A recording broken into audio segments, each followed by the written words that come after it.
प्यारे बच्चों, welcome to my channel Verma study 2020 बुकलाना। मैं यूपी बोर्ड के क्लास 12th के छात्र छात्राओं के लिए इकोनॉमिक सब्जेक्ट को हिंदी माध्यम से मैं फुल कोर्स कराऊंगा।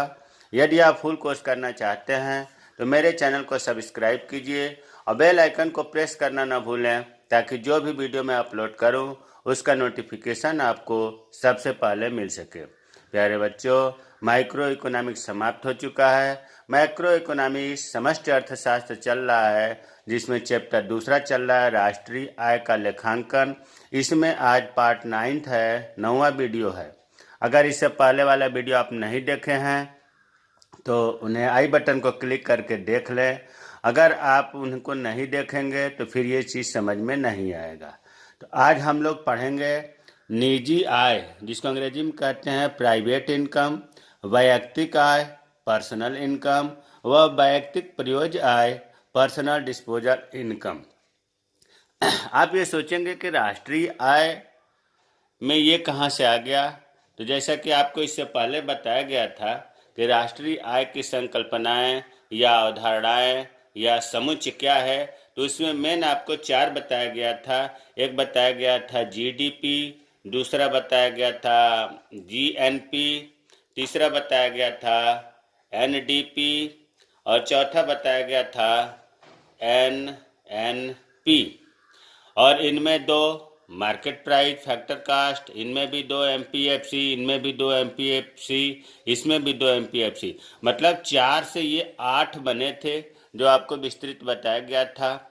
उसी तरह से ये भी उसी के अंतर्गत है। राष्ट्रीय आय के भी ये भी भाग है। जैसा 8 है तो 8 के अलावा भी ये हो गया 9, 10, 11, फिर आगे हम राष्ट्रीय प्रयोज्य आय पढ़ेंगे, उपभोग आय पढ़ेंगे। तो ये राष्ट्रीय आय का ही हिस्सा है।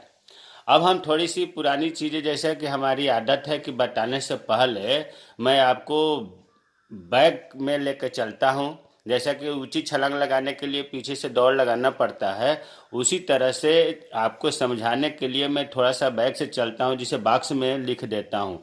तो देखिए, मैं बैग की चीज़ें बता रहा हूँ, तब मैं आऊँगा कि निजी आय या वैयक्तिक आय, वैयक्तिक प्रयोज्य आय क्या है।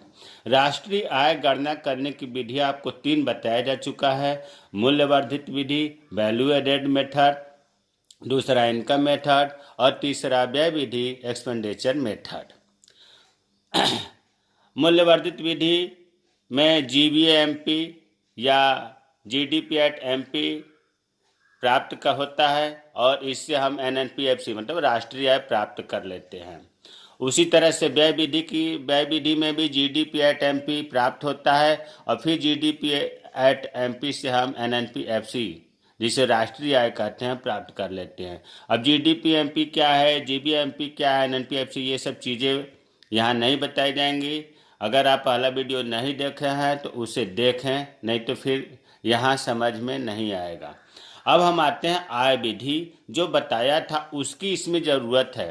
तो आय विधि को हमने इनकम मेथड बताया था, और यह भी बताया था कि जो आय इसमें क्या होता है कि जो घरेलू सीमा के अंतर्गत जितने भी साधन हैं, उन साधनों से जो आय प्राप्त होती है साधन के स्वामित्व को, उनको हम जोड़ते हैं तो हमें एनडीपीएफसी मिलता है। आय विधि को आप विस्तृत से पढ़ें तो जब हम साधनों के आय को जोड़ते हैं तो एनडीपीएफसी मिलता है। वो साधन पैसे कमाने का, आय का क्या क्या हमने बताया था कर्मचारियों का पारिश्रमिक, रॉयल्टी, ब्याज, लाभ, लगान, मिश्रित आय। रॉयल्टी, ब्याज, लाभ, लगान को मिला करके इन चारों को परिचालन अधिशेष भी कहते हैं, जो पहले बताया गया है। तो परिचालन अधिशेष से, कर्मचारियों के पारिश्रमिक से और स्वनियोजित मिश्रित आय से हमें एनडीपीएफसी आय विधि में प्राप्त होता है।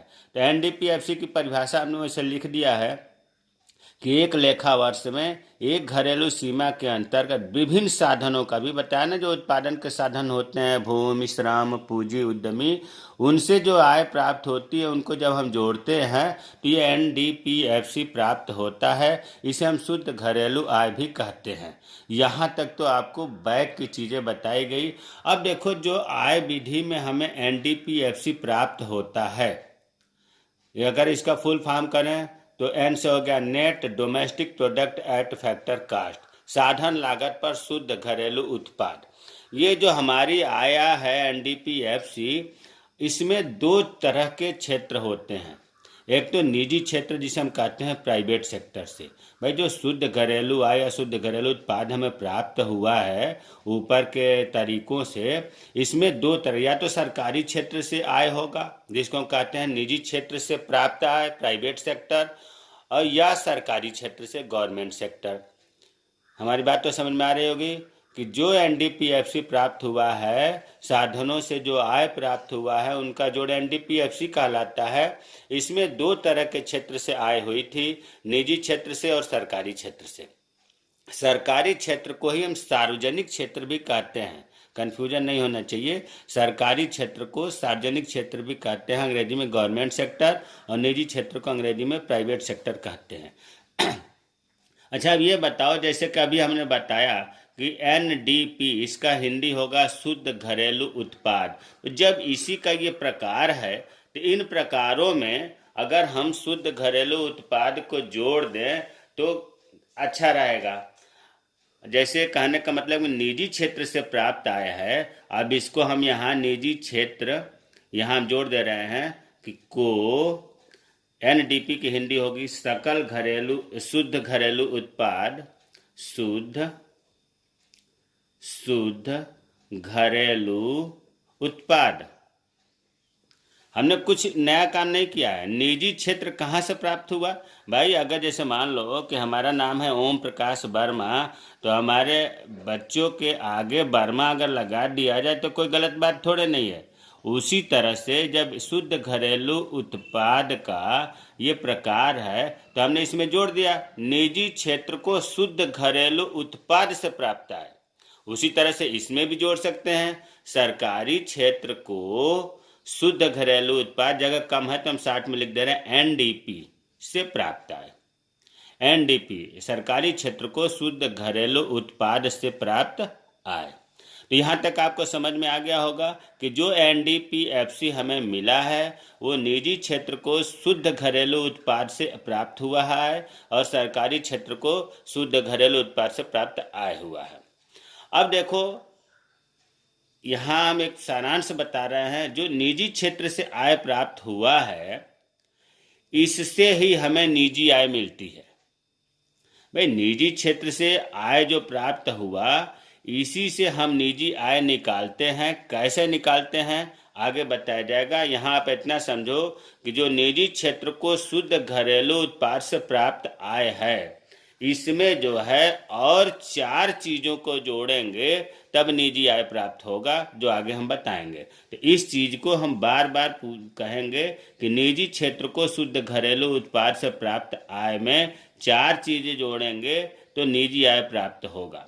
और जब निजी आय प्राप्त होगा जिसको हम प्राइवेट इनकम कहते हैं, तो निजी आय से हम वैयक्तिक आय जिसको हम पर्सनल इनकम कहते हैं निकालते हैं। निजी आय से ही वैयक्तिक आय निकाला जाएगा। निजी आय में से कुछ चीज़ें घटा दी जाएंगी तो 2 चीज़ें घटाई जाती हैं तो वैयक्तिक आय निकल जाती है। फिर वैयक्तिक आय में से हम 2 चीज़ों को घटाएंगे तो वैयक्तिक प्रयोज्य आय मिलेगा। अब आप एक इस तरह से आप समझो कि जैसे मान लो कि निजी क्षेत्र से आय मिल गया किसी राष्ट्र में, तो उसमें से हमने निजी आय निकाल लिया और निजी आय जो आई है ये वाली, भाई उस क्षेत्र में ढेर सारे लोगों की आय जुड़ी होगी निजी आय। अब उसमें पर्सनल व्यक्तिगत मेरा कितना शेयर है, मेरा कितना उसमें योगदान है, उसे कहेंगे वैयक्तिक आय। तो कहने का मतलब ये कि निजी आय का एक पार्ट है वैयक्तिक आय। और वैयक्तिक आय में कुछ चीज़ें निकाल ली जाती हैं, जो शुद्ध बचता है, जो आगे क्लियर होगा व्यक्तिक प्रयोज्य आय। तो यहाँ अब हम ये बताना चाहते हैं कि निजी क्षेत्र को शुद्ध घरेलू उत्पाद से प्राप्त आय से निजी आय प्राप्त होती है, निजी आय से व्यक्तिक आय, व्यक्तिक आय से व्यक्तिक प्रयोज्य आय। अब दूसरा देखो, सरकारी क्षेत्र को या गवर्नमेंट सेक्टर से जो आय प्राप्त होती है वो दो तरह की होती है। सरकारी विभागीय उद्यमों की संपत्ति तथा उद्यमशीलता से प्राप्त आय, गैर विभागीय उद्यमों की बचत। अब होता क्या है कि इतनी भाषा कठिन है कि समझ में नहीं आ रहा है कि सरकारी विभागीय उद्यमों की संपत्ति तथा उद्यमशीलता से प्राप्त आय क्या है। एनसीईआरटी की भाषा भले ही कठिन है, जबकि इसके बारे में अगर हम जानकारी करें तो देखो बहुत आसान है, अभी हम समझा दे रहे हैं। आप इनके शब्दों को ध्यान दो। देखो, ये सरकारी विभागीय और यहाँ लिखा है गैर विभागीय। इसका मतलब है कि ये सरकारी विभाग की बात हो रही है। ये भी सरकारी है, लेकिन सरकार इसको कंट्रोल नहीं करती है। सरकारी विभागीय उद्यमों की संपत्ति, देखो सरकारी डिपार्टमेंट में कुछ ऐसे संपत्ति है जिससे सरकार आय प्राप्त करती है, या उद्यमशीलता से कुछ विभाग ऐसे हैं जिनसे आय प्राप्त करती है। जैसे संपत्ति क्या है सरकारी विभाग से, अरे जैसे मान लो सरकारी कोई डॉक्यूमेंट्स है, जैसे रजिस्ट्री बैनामा होता है तो उसमें स्टाम्प पेपर है, ये सब सरकारी संपत्ति है। डाक विभाग के टिकट है, ढेर सारे उसमें ऐसे कागज हैं जो सरकारी डाकघर से ही मिलते हैं। तो हमारे कहने का मतलब कि जैसे सरकारी डॉक्यूमेंट्स बेचने से सरकार को आय प्राप्त होती है, और कुछ ऐसे विभाग होते हैं जो सरकार के द्वारा ही नियंत्रण होते हैं, जैसे डाक विभाग हुआ, रेलवे विभाग हुआ, दूरसंचार विभाग हुआ, ये सरकार के द्वारा इनसे आय प्राप्त होती है। तो ये तो सरकारी विभाग से हो गया आय प्राप्त होना। गैर विभागीय उद्यमों की बचत, यहाँ आप ये समझो कि ये इसमें वे संगठन आते हैं जो सरकार के नियंत्रण में कार्य नहीं करते। सरकार के नियंत्रण में कार्य नहीं करते हैं, ये स्वतंत्र रूप से कार्य करते हैं, लेकिन इसमें जो लाभ हानि होती है वो सरकार की मानी जाती है। लाभ होगा तो सरकार को होगा, हानि होगा तो सरकार की होगा, लेकिन सरकार नियंत्रण नहीं करती है, सरकार के द्वारा ये कंट्रोल नहीं होता। इसीलिए तो इसे कहा जाता है ऑटोनोमस ऑर्गेनाइजेशन। ऑटोनोमस ऑर्गेनाइजेशन कहते हैं। इसके अंतर्गत में मान लीजिए शैक्षिक संस्थान आते हैं, वित्तीय संस्थान आते हैं, कई सरकारी कंपनियां आती हैं। तो हमें उम्मीद है कि दोनों में अंतर आप समझ गए होंगे कि लाभ हानि तो सरकार का होता है, लेकिन ये कंट्रोल जो है गैर विभागीय वाला वो सरकार के द्वारा नहीं होता है, और जबकि ये सरकार के द्वारा नियंत्रण होता है। तो जब हम इन दोनों को जोड़ देते हैं तो सार्वजनिक क्षेत्र को एनडीपी से प्राप्त आय निकल जाता है, या हम ये कहें कि इसको ऐसे भी कह सकते हैं कि सार्वजनिक घरेलू आय निकल आता है। अब मान लो कि अगर हमें निजी आय का सवाल हल करना है तो निजी आय अगर निजी क्षेत्र से प्राप्त आय दे दिया तो उनमें हम जोड़ करके निजी आय निकाल देंगे। लेकिन अगर निजी आय नहीं दिया है, सरकारी क्षेत्र का आय दिया है और निजी आय निकालना है तो क्या करेंगे, एनडीपीएफसी में से सरकारी क्षेत्र के आय को घटा देंगे। जब एनडीपीएफसी में से सरकारी क्षेत्र के आय को घटाएंगे तो यही तो बचेगा। तो घुमा देता है, कभी कभी निजी क्षेत्र न दे करके सार्वजनिक क्षेत्र की आय दे देगा, सरकारी क्षेत्र की आय दे देगा, तो आपको निजी क्षेत्र की आय निकालने के लिए एनडीपीएफसी में से इसको घटाया जाएगा। और मान लो कि सरकारी क्षेत्र से प्राप्त आय नहीं दिया है, ये दोनों दिया है, तो फिर क्या करेंगे, इन दोनों को जोड़ेंगे तो ये निकल जाएगा सरकारी क्षेत्र के एनडीपी से प्राप्त आय, और फिर इसको जो है हम एनडीपीएफसी में से घटाएंगे तो ये निकल जाएगा। तो थोड़ा सा ये ध्यान रखो कि अगर सरकारी क्षेत्र नहीं दिया है, ये दोनों दिया है, तो इन दोनों को जोड़ेंगे तो सरकारी क्षेत्र की आय निकल जाएगा, और सरकारी क्षेत्र की आय को हम एनडीपीएफसी में से घटाएंगे तो निजी क्षेत्र की आय निकल जाएगी। तो ये हमारा एक फंडामेंटल इंट्रोडक्शन था। अब आते हैं एक एक करके देखेंगे निजी आय, प्राइवेट इनकम। निजी आय से अभिप्राय उस आय से होता है जो निजी क्षेत्र के लोगों को किसी भी स्रोत से प्राप्त होती है।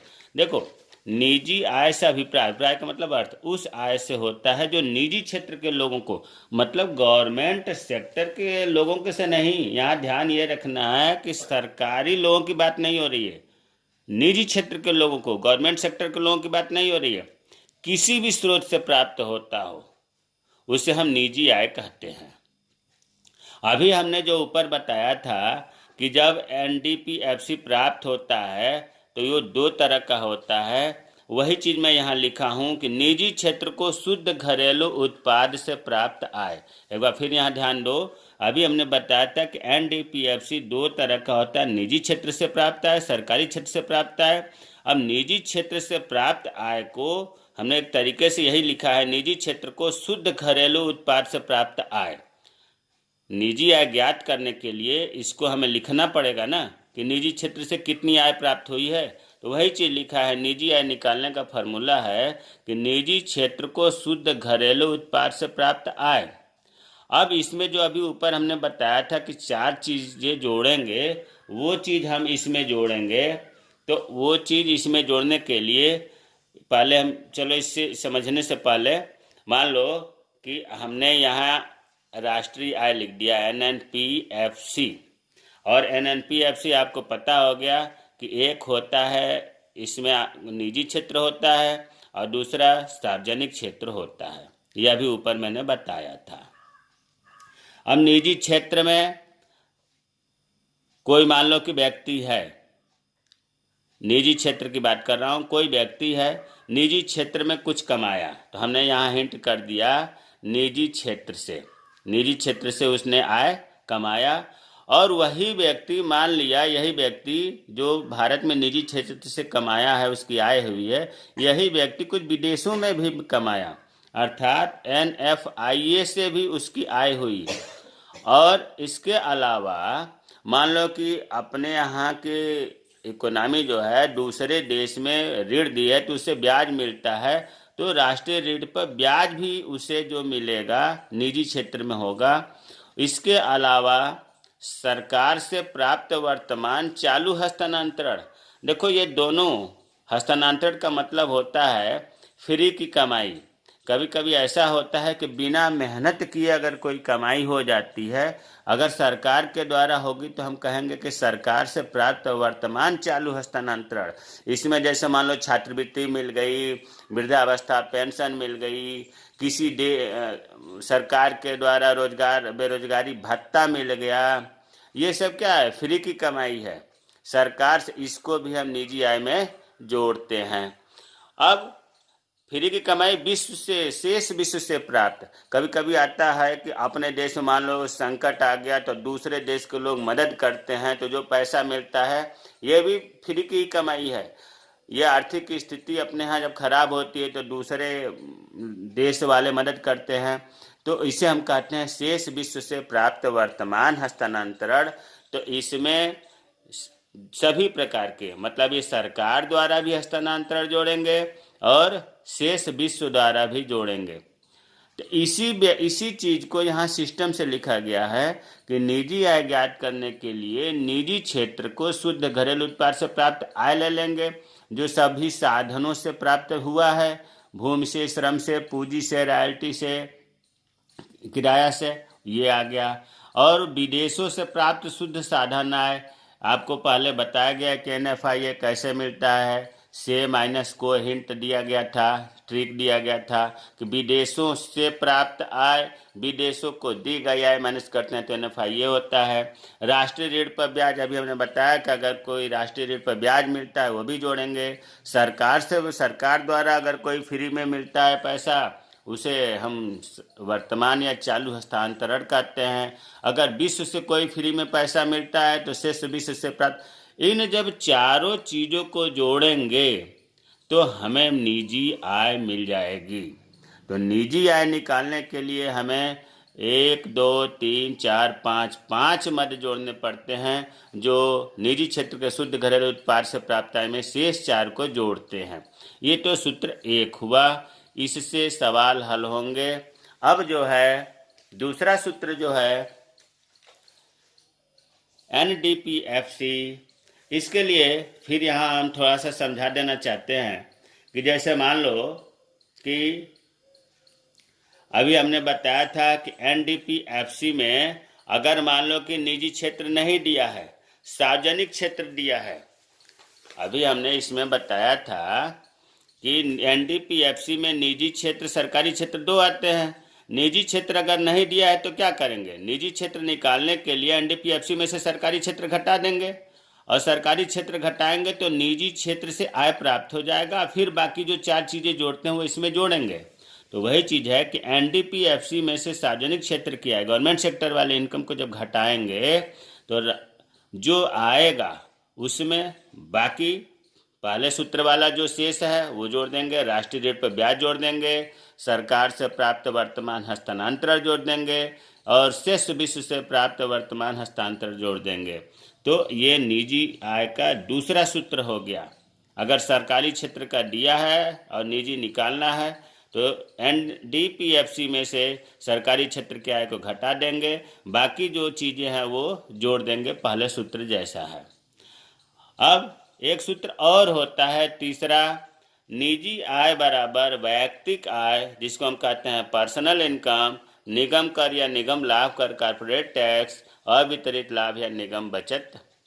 ये भी है। इसका मतलब यह हुआ कि वैयक्तिक आय को और निगम कर को और अवितरित लाभ को अगर हम जोड़ देंगे तो निजी आय प्राप्त हो जाएगी। वैयक्तिक आय क्या है हम आगे पढ़ेंगे भी। निगम कर का मतलब होता है कि जो लाभ हुआ है उस पर जो टैक्स देते हैं उसे हम निगम लाभ कर या निगम कर कहते हैं। कुछ कंपनियां अपने पास रख लेती हैं पैसे को, जो वितरित नहीं करती हैं, उसको भी इसमें जोड़ेंगे तो निजी आय प्राप्त होगा। आपको 3 सूत्र बताया गया है, तीनों अगर सिस्टम से चलेंगे तो बहुत आसान है। कोई जितना लोग कहते हैं कि राष्ट्रीय आय कठिन है, हुआ है, पढ़ने पढ़ाने वाले चक्कर में रहते हैं, हमें तो नहीं लगता। अगर आप सीक्वेंस से पढ़ें, हमारे वीडियो को क्रम से पढ़ें, तो हमें तो नहीं लगता कि कहीं दिक्कत आनी चाहिए। अगर यही ऐसा पाठ है जिसमें समझ करके पढ़ना है, याद नहीं करना है। याद की हुई चीज़ें तो बहुत जल्दी भूल जाती हैं, लेकिन समझी हुई चीज़ें भूलती नहीं हैं। तो ये पाठ ऐसा है कि अगर पढ़ाने वाला अच्छा टीचर है तो इसे बहुत मज़ा आता है पढ़ाने में, क्योंकि समझाने की चीज़ इसमें होती है। तो 3 सूत्र हमने बताया निजी आय का। अब है वैयक्तिक आय, पर्सनल इनकम।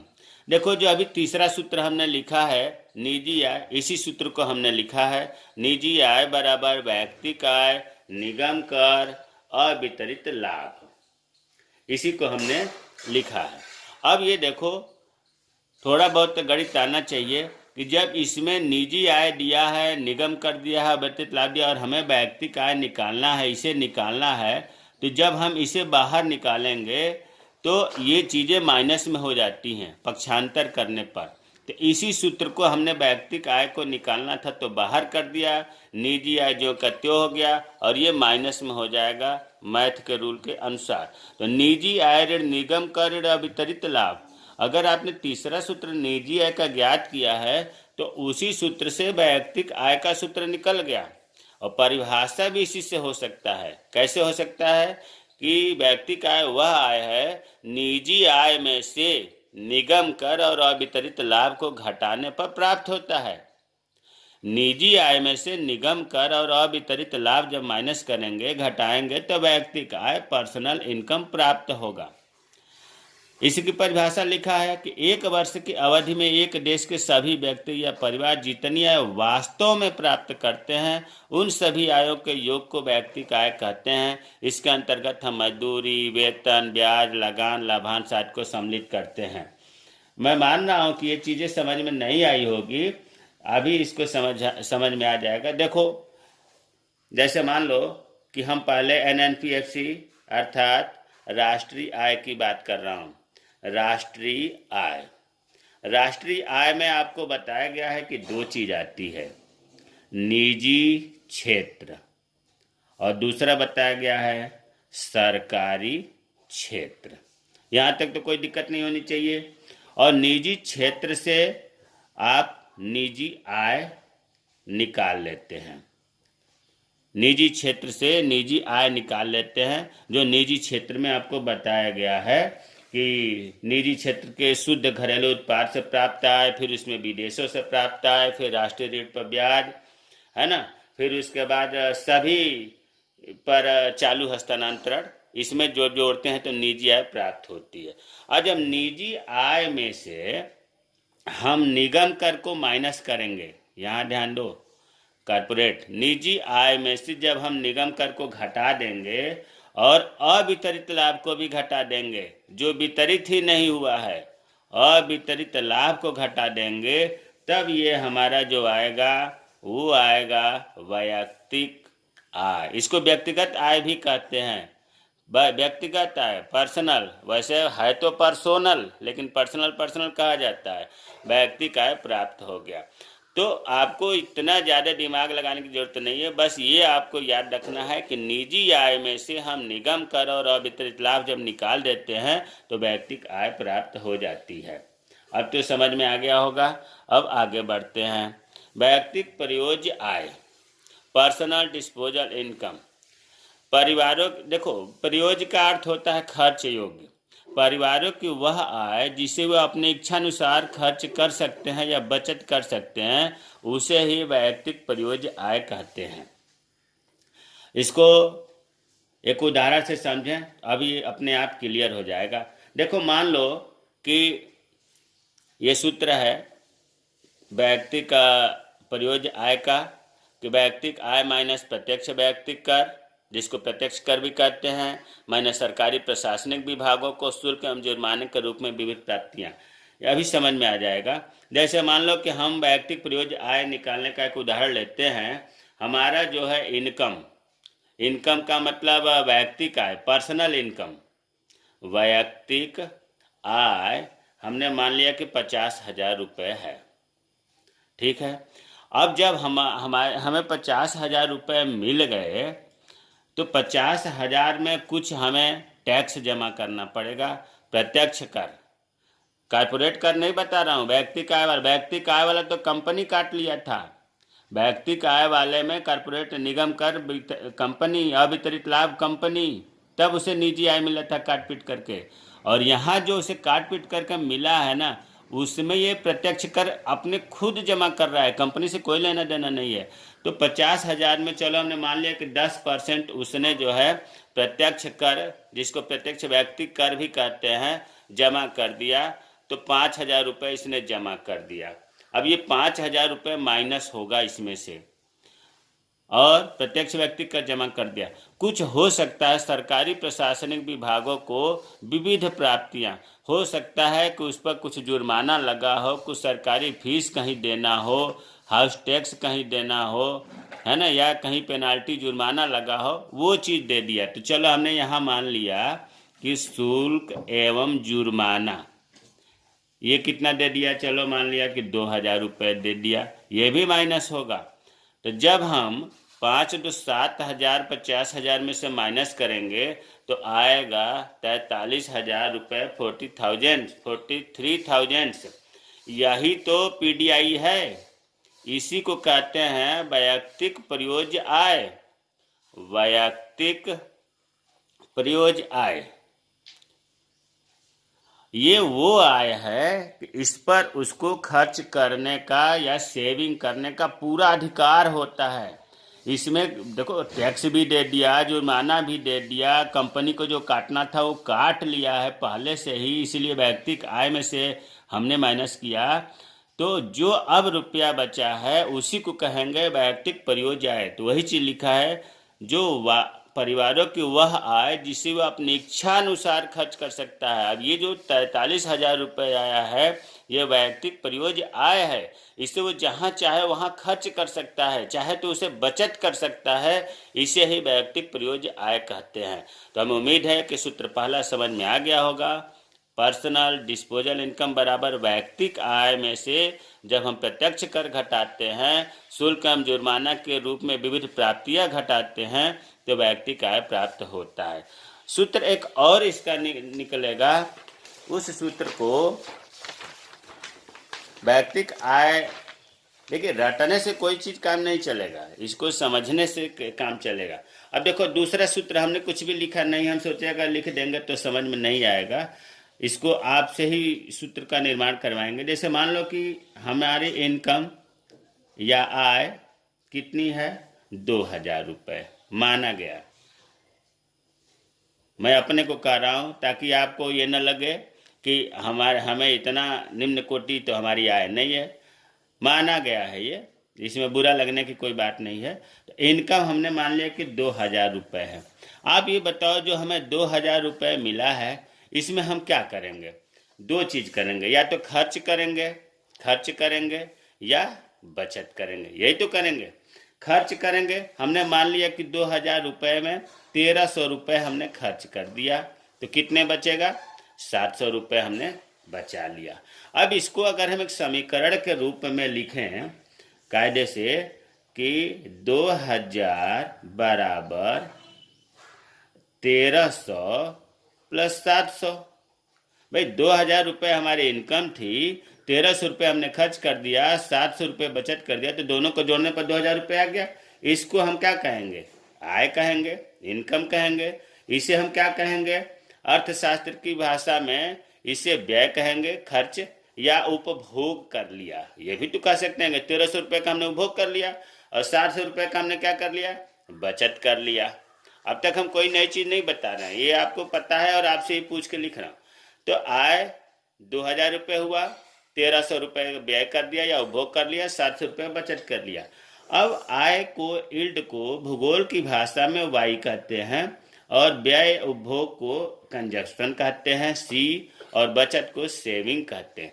ये ऐसा सूत्र आया है प्यारे बच्चों ना कि आगे इसकी बहुत ज़रूरत है, इससे रट जाएगा। लेकिन फिलहाल जो है हम यहाँ इस सूत्र को इसलिए बता रहे हैं कि इससे ही हम वैयक्तिक प्रयोज्य आय का सूत्र निकालेंगे। अब देखो, जो ये आया है y बराबर सी प्लस एस, या आय बराबर व्यय या उपभोग प्लस बचत, तो इसी में हम वैयक्तिक शब्द जोड़ देंगे तो वैयक्तिक प्रयोज्य आय का सूत्र निकल जाएगा।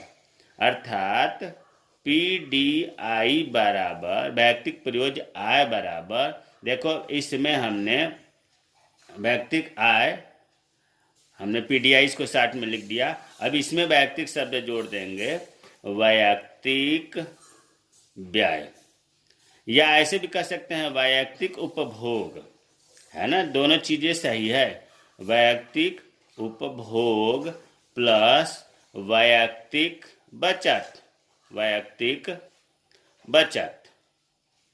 आ गया सूत्र।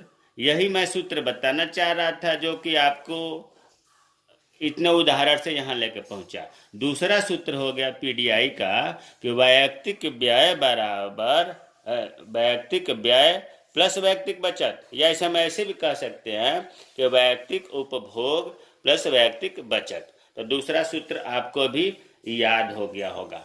अब तक हमने आपको जो बताया उसकी थीम यही रही कि जो हमारा राष्ट्रीय आय था, अब देखो हमने एक बार रिमाइंड करा रहा हूँ जो कि पूरी बात खत्म हो गई है। राष्ट्रीय आय हमने बताया प्राइवेट सेक्टर में और दूसरा बताया सरकारी सेक्टर में। प्राइवेट सेक्टर में आपको ये भी मैंने बता दिया कि प्राइवेट सेक्टर से जो घरेलू निजी क्षेत्र को घरेलू शुद्ध घरेलू उत्पाद से जो प्राप्त आय होती है, हम 60 में लिख दे रहे हैं निजी क्षेत्र से प्राप्त आय। और इसमें आपको बताया गया था कि NFIA जोड़ेंगे, ये भी बताया गया था कि राष्ट्रीय ऋण पर ब्याज जोड़ेंगे, राष्ट्रीय ऋण पर ब्याज जोड़ेंगे। और यह भी बताया गया था कि सभी हस्तांतरण उस सरकार से हो या विश्व से हो, तो हमने दोनों को मिलाकर के एक शब्द प्रयोग कर दिया, सभी प्रकार से प्राप्त हस्तांतरण, है ना। इसमें दोनों चीज आ गई है। जब जोड़ते हैं तो क्या मिलता है? निजी आय मिलता है। ये चीज क्लियर हो जाना चाहिए, निजी आय मिलता है। और निजी आय में हम दो चीज माइनस किए थे, कॉर्पोरेट कर, निगम कर और अवितरित लाभ। अवितरित लाभ तो क्या मिल गया था हमें? वैयक्तिक आय मिल गया था, पर्सनल इनकम मिल गया था। और वैयक्तिक आय में से जब हम दो चीज माइनस किया था, प्रत्यक्ष कर माइनस किया था और दूसरा विविध प्राप्तियां, शुल्क एवं कोई जुर्माना है उसे हमने माइनस किया था, तो हमें मिल गया था वैयक्तिक प्रयोज्य आय।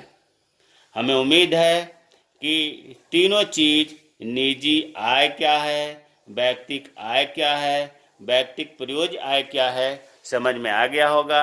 अगर कोई चीज़ इसके बाद भी समझ में नहीं आया तो आप कमेंट बॉक्स में कमेंट करें या हमारे पर्सनल व्हाट्सएप नंबर पर कमेंट करें, मैं रिप्लाई ज़रूर करूँगा। डाउट को डाउट न रहने दें। मेरे चैनल को सब्सक्राइब कीजिए। हाँ, इतना तो ज़रूर है कि क्रम से वीडियो को पढ़ें ताकि कहीं कोई दिक्कत ना आवे, बहुत अच्छी तरह से समझ में आएगा। जय हिंद, जय भारत।